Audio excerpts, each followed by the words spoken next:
You remember on the campaign trail, President Trump promised to fix the corruption at the VA, and he kept that promise by firing some of the most corrupt employees the day he took office, including Puerto Rico VA Hospital Director Dwayne Hamlin, who tried to fire a whistleblower and was found with unprescribed painkillers. He was basically stealing opioids for himself.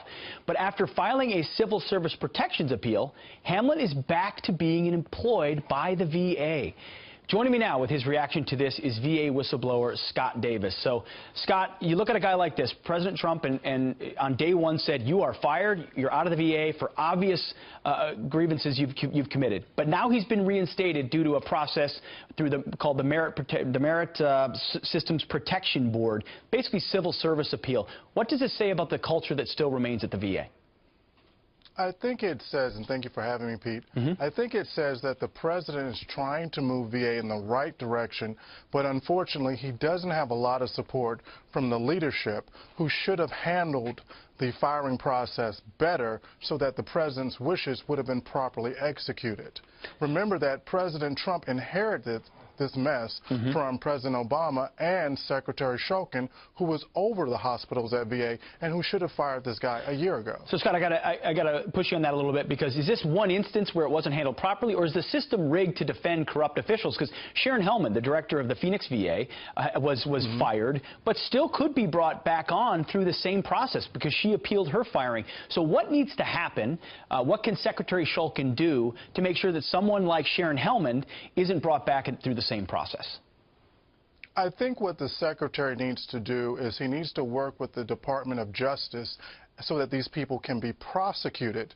Right now, he's treating them like these are HR issues, which is why they're going through the Merit Protection Board system. That's not how they're supposed to be treated.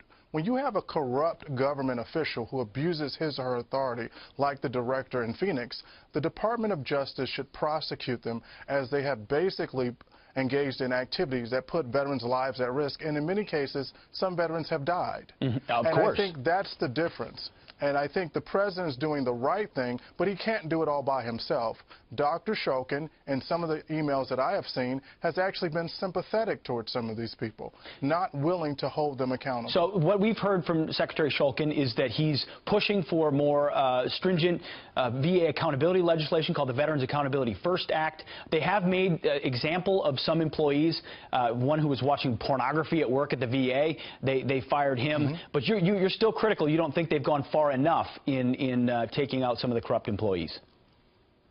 Exactly. For example, many of these cases where the secretary is tough is because whistleblowers like myself have gone to Fox News and other media outlets and put these stories out before the veteran community, so the VA had no choice but to respond. But the only real champion that most of us feel at VA that we have in Washington for accountability is the president.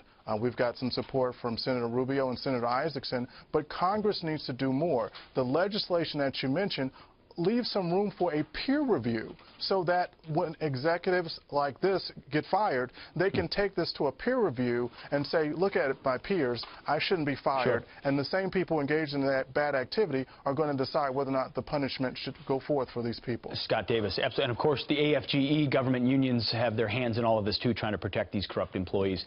Scott Davis, VA whistleblower, thanks for sharing your time with us this morning. Appreciate it.